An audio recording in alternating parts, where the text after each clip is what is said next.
Hello, I'd like to say greetings to all of my friends in the hospitality and travel and tourism industry that are gathered here from around the world.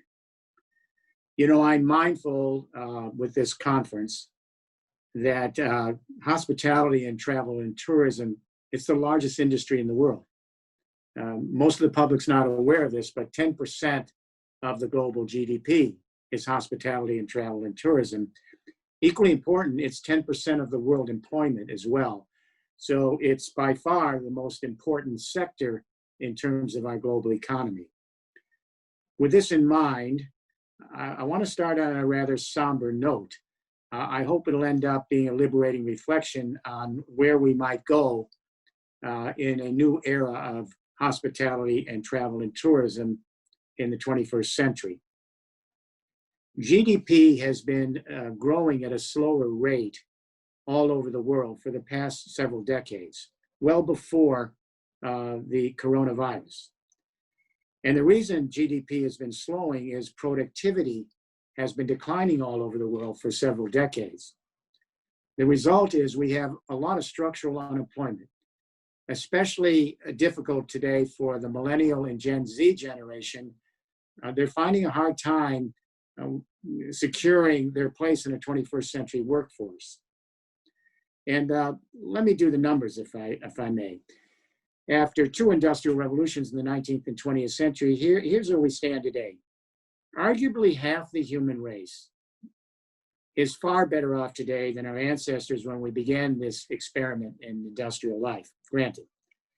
I think it's also fair to say that 45% of the human race today, making $5 a day or less, which is the poverty level, are not any better off than their ancestors were before we began the age of progress in the industrial era.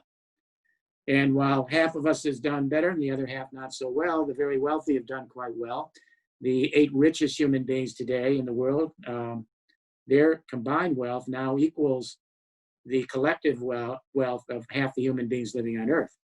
That's 3.5 billion people. So there's something very dysfunctional about the way we're organizing the economic relationships with our human family on this planet. It's clear that we are moving toward a downturn in the current industrial era. But now we have a more profound crisis.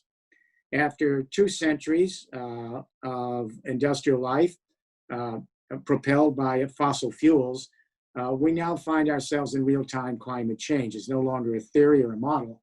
It's here in real time.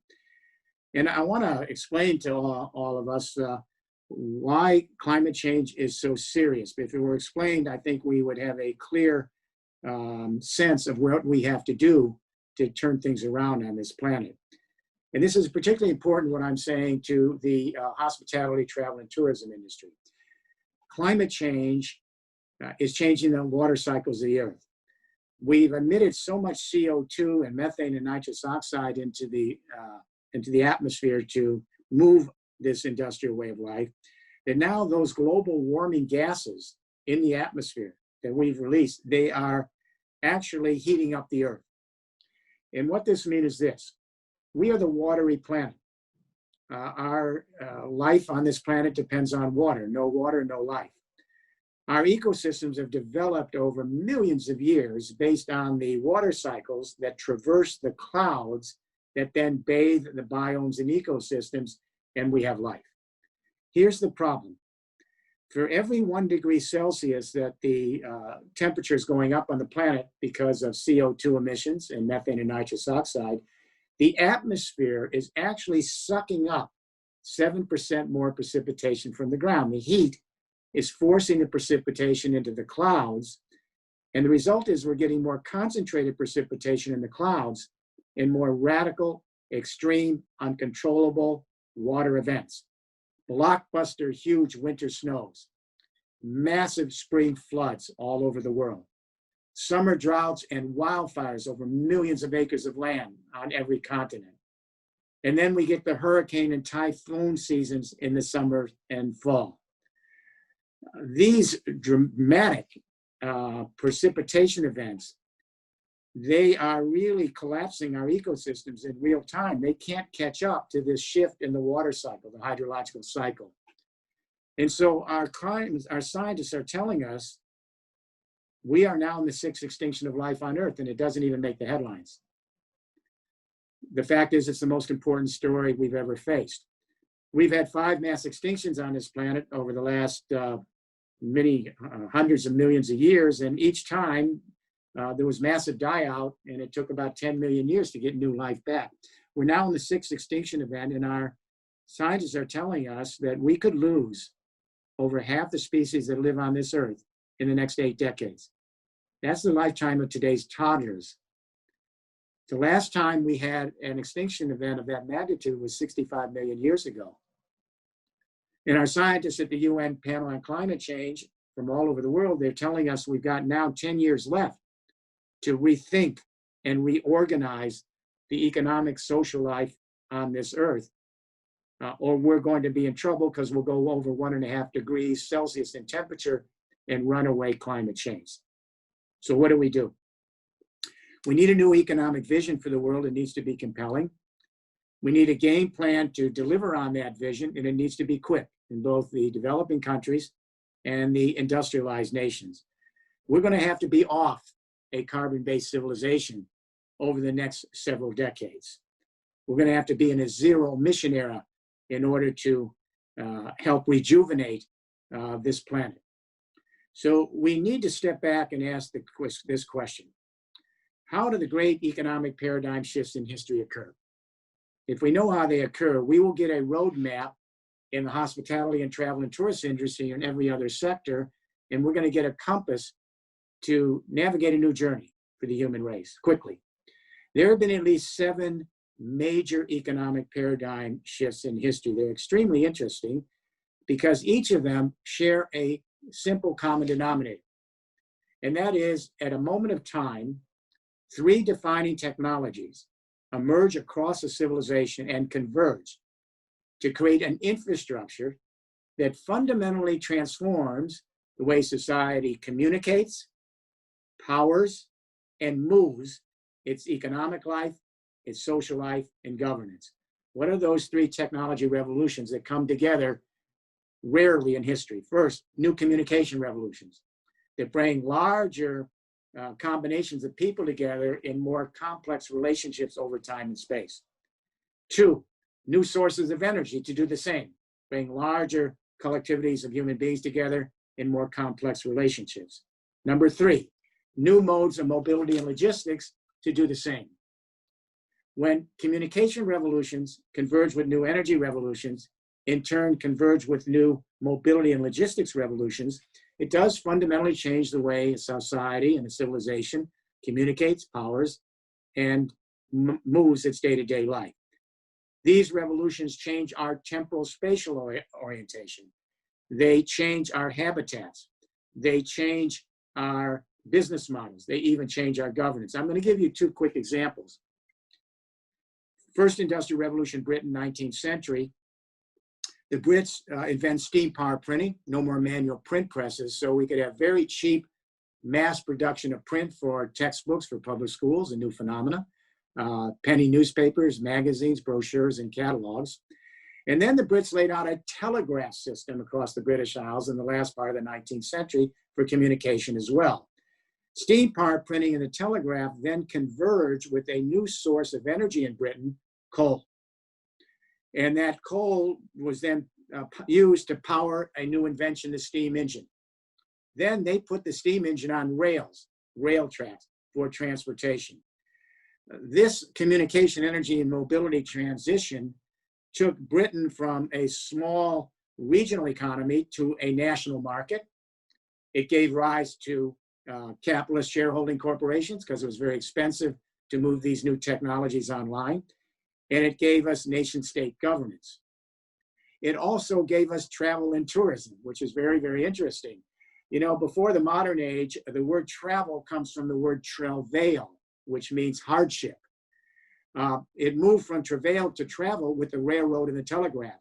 Thomas Cook, the father of this sector, he was able to understand that you use the railroad to begin to create something called tourism, and you use the telegraph to wire ahead and make all of your arrangements ahead of time so that you could have group travel. And then, of course, the steamships came in as well, and you could have travel overseas and even over oceans. The travel and tourism in the first industrial revolution was a cultural experience. Thomas Cook said you want to travel to have a cultural experience. Second industrial revolution, 20th century, the United States, the communication revolution was the telephone. The telephone was amazing. It came out of nowhere. Imagine after 200,000 years on this planet, people all of a sudden talking into a device and someone listening simultaneously 1,000 miles away. The telephone, later radio and television, those communication technologies in the US in the 20th century, they converged with a new source of energy, cheap Texas oil. Then Henry Ford put everyone in the Model T Ford in 1908. That second industrial revolution, bringing together communication, energy, mobility, and logistics, it changed our built environment. Not only our temporal orientation, spatial orientation, our built environment. The first industrial revolution in the 19th century with railroads, that gave us dense urban environments because rail went from city to city. The second industrial revolution that I'm just talking about now took us with road systems and interstate highway travels and suburban build out. It also gave us a new experience for travel and tourism, where Thomas Cook talked about it as a cultural experience.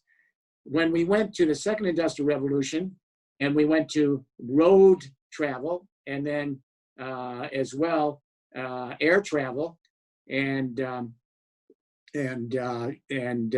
tourist ships, the experience went from a cultural experience more to entertainment.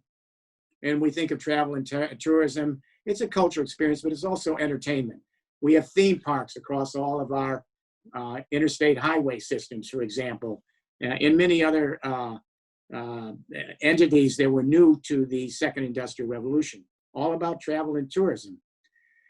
Now that second industrial revolution, which has taken us through the entire 20th century, it's peaked. It peaked in 2008 when oil hit $147 a barrel. And at that point, we started to see a shutdown of the global economy. And the reason that happened is that our entire civilization is based on fossil fuels. That's why we've been able to have an industrial era. Our fertilizers and pesticides and construction materials, our pharmaceutical products, our cosmetics, our fashion, our packaging, our transport, heat and light. It's all based on the deposits of coal, oil, and gas from the Carboniferous era. And we've created a remarkable civilization. But now this remarkable civilization has also given us global warming and climate change. And so we are now on the cusp of a third industrial revolution, a new convergence of communication, energy, mobility, and logistics that's going to change our temporal spatial orientation, our habitats. It's going to change our business model. It's going to change our governance fundamentally. And it's going to change the travel and tourism in a very, very significant way. In fact, I venture to say that travel and tourism, our number one economic sector in the world, will be a world leader, a first mover in this new era that I'm going to describe now. The new, I'll share an anecdote with you. When Chancellor Merkel became Chancellor of Germany, she asked me to come to Berlin in the first couple of weeks of her government to help her address the question of how do we grow the German economy and create jobs and new businesses on her watch. The first question I asked the Chancellor when I got to Berlin, I said, Madam Chancellor, how do you grow the German economy and create new jobs and businesses when your businesses are plugged into a second industrial revolution infrastructure of centralized telecommunications, fossil fuel nuclear power, internal combustion, road, rail, water, and air transport to communicate, power, and move your economy and society. And that infrastructure peaked in its aggregate efficiency ratio of potentially useful work in all of its economic conversions. It peaked in all the industrial countries over the last 2 decades. That's why GDP is now slowing, and that's why productivity is declining. So on that first day with the chancellor, we discussed a third industrial revolution, a 3.0 resilient society revolution. And at the end of the day, the chancellor said, we're going to have this for Germany and Europe. I've been pleased to work with the European Union over the last 20 years toward this new vision for the EU, and more recently with the People's Republic of China. Let me lay it out. It'll be familiar to most of you in this room because in the travel and tourism industry, you're beginning to address parts of this third industrial revolution. This is a digital revolution, a smart digital revolution. We have the internet for communication and ICT. We have 4.5 billion people communicating through cell phones and mobile devices. We now have cell phones for $25 with more computing power than sent our astronauts to the moon, which is extraordinary. So we are connected through communication. We've become a planetary family. Our young Gen Zs and millennials, they are interacting with each other in sport, in play, in virtual settings. They are sharing classroom experiences, etc.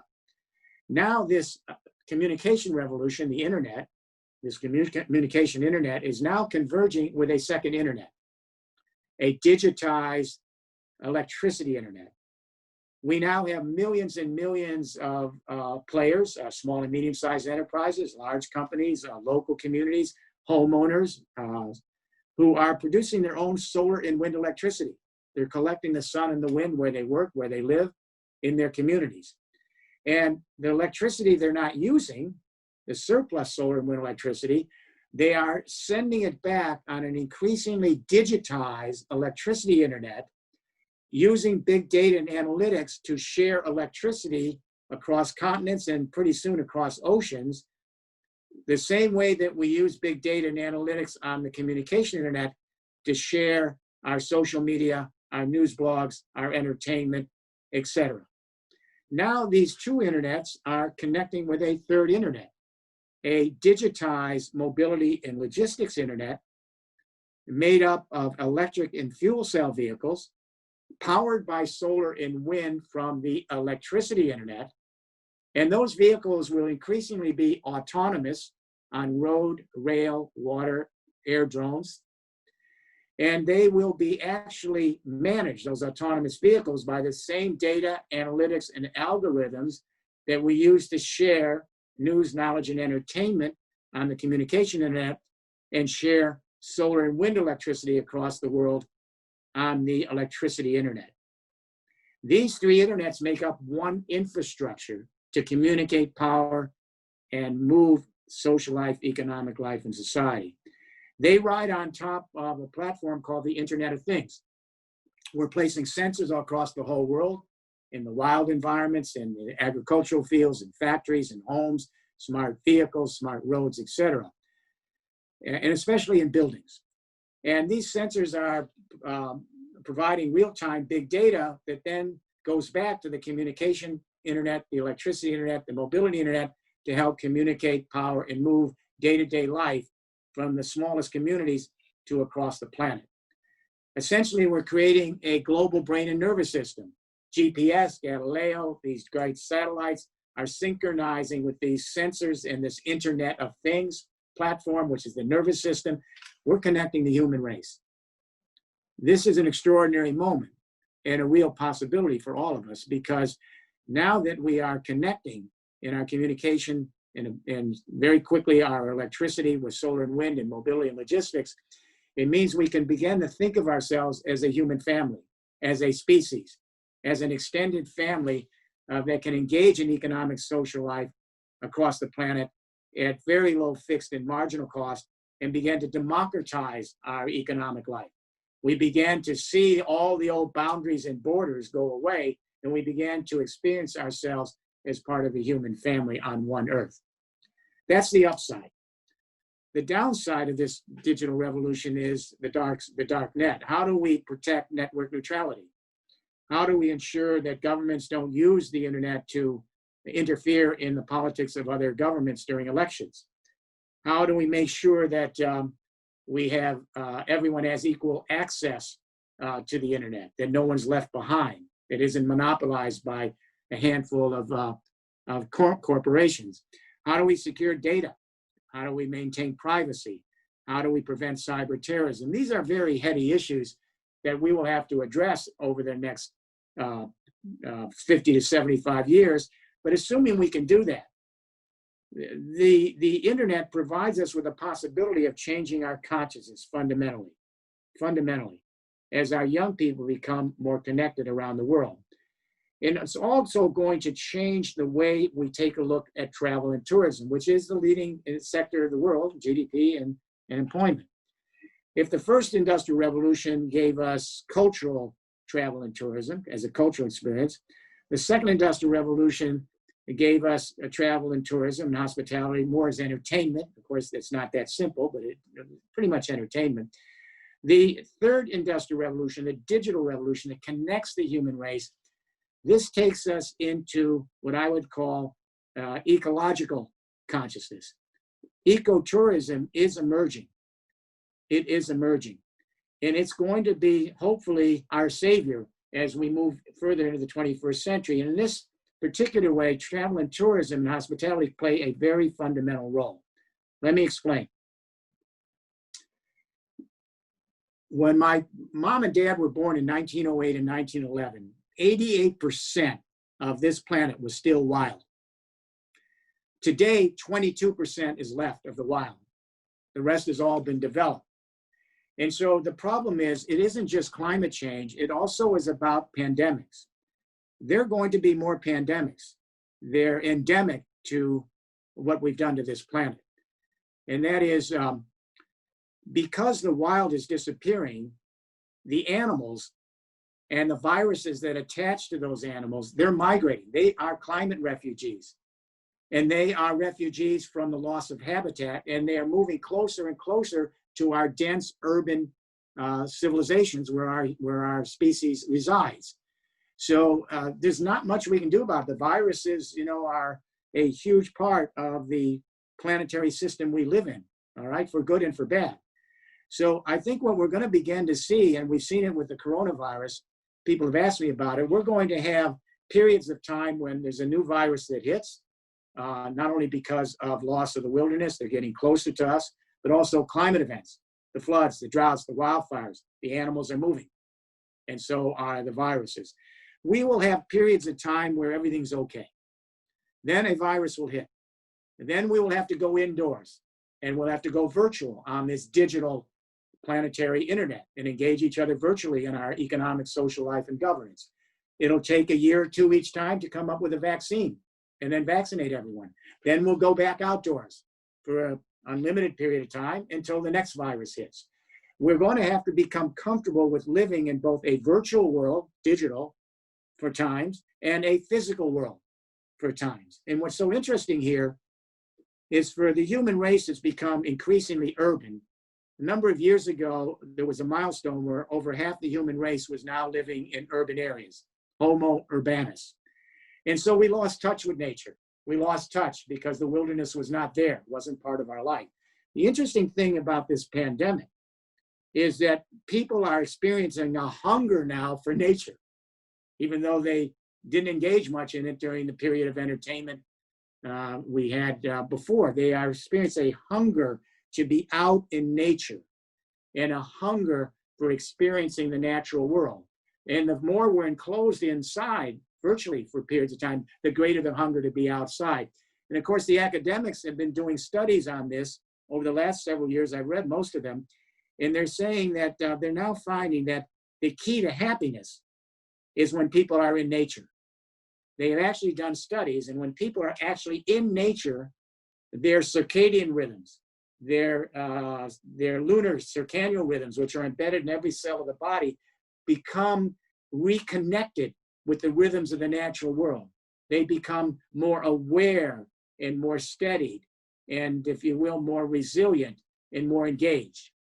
This is very important, what I'm talking about, because it means that the hospitality and travel and tourism have an interesting mission, and that is to encourage eco-travel. But to do that, we need each of the countries that will be the sites of this new hospitality and travel and tourism to be the leaders in helping to create a more sustainable environment.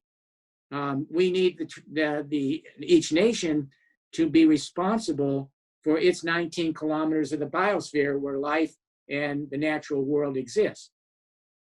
So I think that the mission here to take the largest sector in the world, travel and tourism, and I think within this sector, there should be a thoughtful global conversation with all the people that are at this conference on how we move from this as just a small, interesting fad to a way to help the world re-experience the natural world. In doing that, we have to prepare our own countries to partially rewild. To do that, we have to be engaged in more sustainable forms of tourism. To do that, we have to encourage a younger generation when they travel and when they visit other countries to be engaged with the local populations on various eco projects. You're going to find that the next generation of millennials and Gen Zs are going to want to be actively engaged with their brothers and sisters in helping each other through travel and tourism and hospitality to begin to rewild, engage their ecosystems, and create a more sustainable planet for all of us to live in. It's a Herculean task, but I think it's one that we need to really engage. Now we're going to have to also begin to develop new ways of travel. Aviation, I don't know if you know this, but now a certain amount of our aviation fuel today is biofuels. But it's still too small a percentage, but we're working on moving toward electric planes and biofuel planes. I think we'll be there in the next several years. We're moving in shipping to hydrogen fuel cell ships. They're already there, hydrogen fuel cell ships, which will run on green hydrogen. And we are moving to transport in vehicles on the road systems. Over the next few years, there will be electric and fuel cell operating by solar and wind. So this is all an encouraging part of this new journey into an era of eco travel and tourism and ecological destinations. Let me close with this thought about the young Gen Z and millennial generation.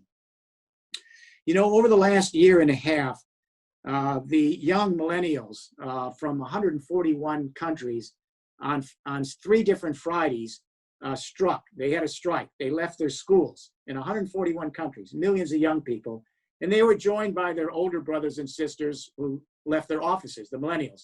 And millions of these young people in 141 countries went to the streets in the year and a half, and they called for a climate emergency, a global climate emergency. And they called for a Green New Deal.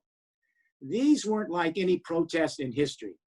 We've had protests all through history on all sorts of grievances and all sorts of struggles. This one was different, and I want everyone here to hear this because it's really germane to your sector of the economy. This wasn't like any other protest. This was the first time in history 2 generations, millennials and Gen Zs, millions of them, took to the streets and saw themselves as a species. All the other boundaries and borders and divisions that keep people from each other were just blown away. They began to see themselves, because they're a digital generation. They're Skyping in global classrooms, they're sharing virtual sports together, they're engaged in social blogs and entertainment. They began to see themselves, because of climate change, as an endangered species. And they're beginning to see their fellow creatures as part of their evolutionary family. If they're imperiled with the end of the wilderness and with climate change, our species is imperiled. And they're beginning to see the biosphere at 19 kilometers from the stratosphere to the lithosphere as their primordial home. This is a huge shift in consciousness when a whole generation, and now 2 generations, began to see themselves and perceive themselves as a species, engaged with their fellow creatures in a single indivisible biosphere. This is a powerful, hopeful sign that if we can move in time and be smart and be thoughtful, we can begin to adapt to the planet. The planet is rewilding. The planet is much more powerful, its agency, than our little species is.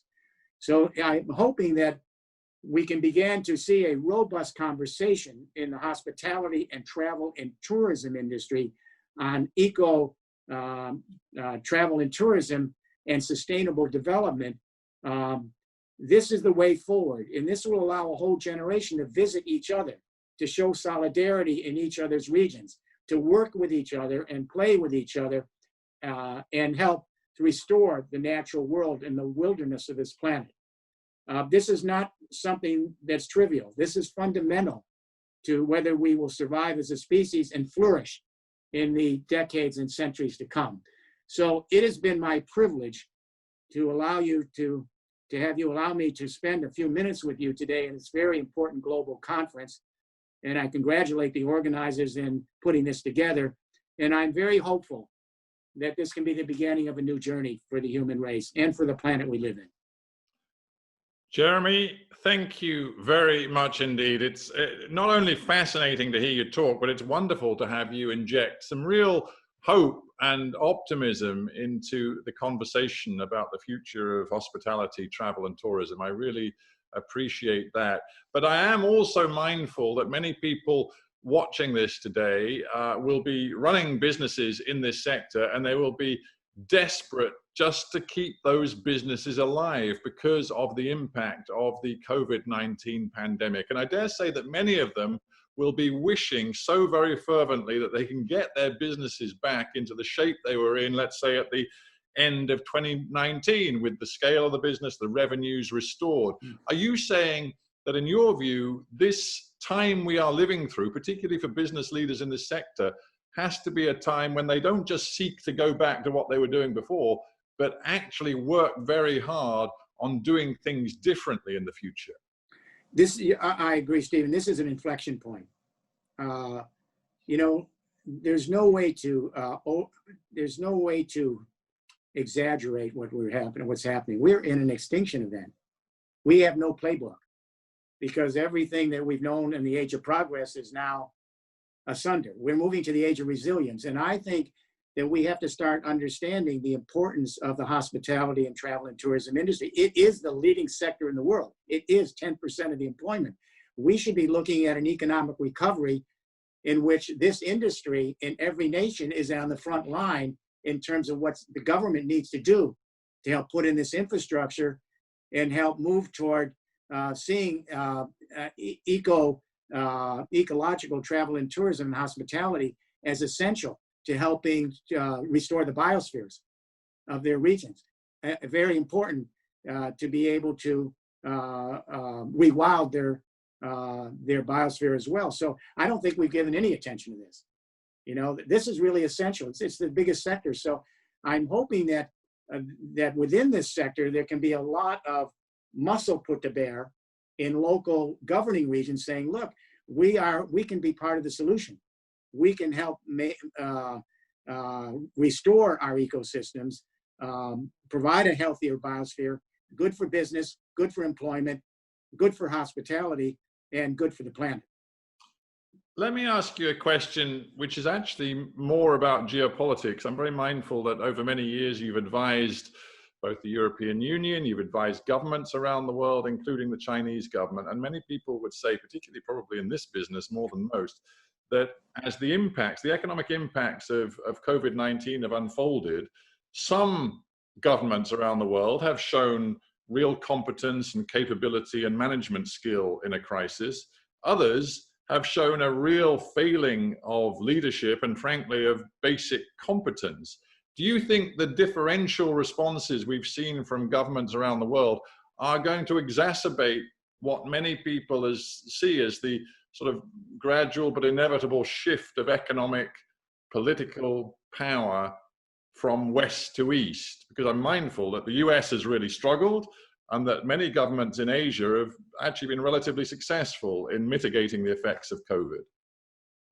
Well, that's a really interesting observation because what climate change has taught us, and now pandemics, it's a tough lesson, but if we learn it, it's a silver lining, and it has everything to do with hospitality and travel and tourism. What we're learning now is that everything we do, each of us every day, intimately affects everyone else, every other creature, every other ecosystem in the planet we live in.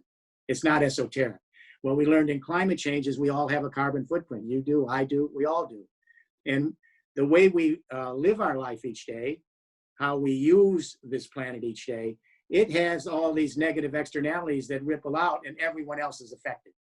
So the whole idea in Western civilization that we are autonomous beings with personal agency, and then the world's out there to pacify and conquer, and that doesn't work anymore. That was the age of progress. In the age of resilience, we learned that we're all connected. We're connected to the circadian and lunar rhythms in our body. We're connected to the lithosphere in the soil. We're connected to the magnetosphere and the electromagnetic spectrum when we're engaged each day. We are connected to all of these spheres in intimate ways that have agency way beyond us. Now, what's interesting about the East and Asia is they have a different concept through their religions and philosophies. In the West, we pretty much went through the Abrahamic religions, and we've seen nature where God says human beings are to be masters over nature. God said to Adam and Eve, you name the animals, all right? You have dominion. You are apart from nature.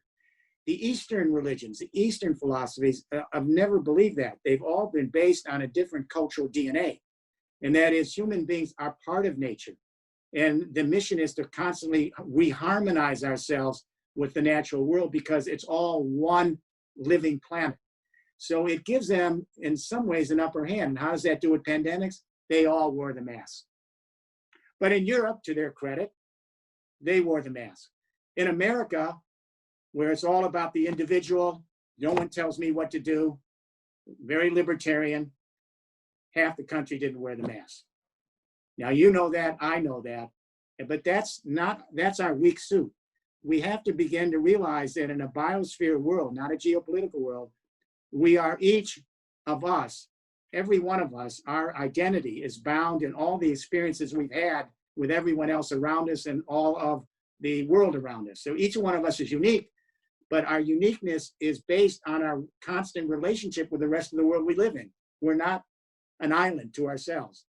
So we have seen freedom as exclusivity, the right to be autonomous, self-controlled, master of our fate, all right? The younger generation around the world, East and West, they have a different idea of personal freedom. For them, freedom is not exclusivity, the right to be autonomous, that would be death. Take away their cell phone, death. For them, freedom is inclusivity and access, not exclusivity and privatization. So you got a whole younger generation that's thinking more toward that Eastern view, if you will, Asian view, that we harmonize with each other. We're all part of a very, very complex interacting planet that we live in. It's good news. It makes us feel more alive. It makes us feel that we're part of something bigger than ourselves. And it makes us feel that we can depend on our fellow human beings, our fellow creatures in the planet we live in. So I think your question is a deep question. Why didn't we wear the mask? We're going to start wearing the mask, and the kids are going to have to start learning to wear the mask. Just a final quick thought, because we're pretty much out of time, Jeremy, but I'm just interested on a personal level. When we get out of this COVID era we're in, and God knows, let's hope it's sooner rather than later, will you go back to the crazy amount of international travel that you have done for so many years? Or are you in the midst of changing your life and trying to sort of make real for yourself the whole prospect of a more sustainable, eco-friendly, zero carbon lifestyle? Well, you know, I've been wanting to do that for a long time. It's kind of personal, but back around 2000, I had spent most of my time as an activist in the United States. But Romano Prodi, who was at that time president of the European Commission, came to Washington. We met at the embassy. He said, Jeremy, we're holding hands. He says, come to Europe for a couple of decades, because we're gonna help move these ideas toward a more sustainable world. I don't regret it. I spent 20 years. It was a huge amount of travel and tourism, travel. And of course, I have a big carbon footprint. But my wife and I, we have a little farm, which is not a farm. It's really a wildlife habitat that we spent our lifetime, you know, saving up to put together years and years and years ago.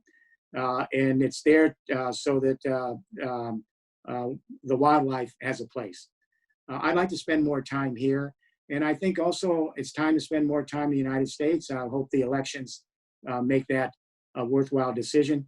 I need to be home now. I'm still going to travel. I love Europe. You know, I consider myself a European as well as an American, but it's time to spend more time here. I will travel, but much less. Jeremy Rifkin, it's been a pleasure to talk to you, to hear your ideas and indeed some of your optimism about the longer term future as well. So thank you so much for joining us. Stephen, always good to talk to you. Thanks. Thank you.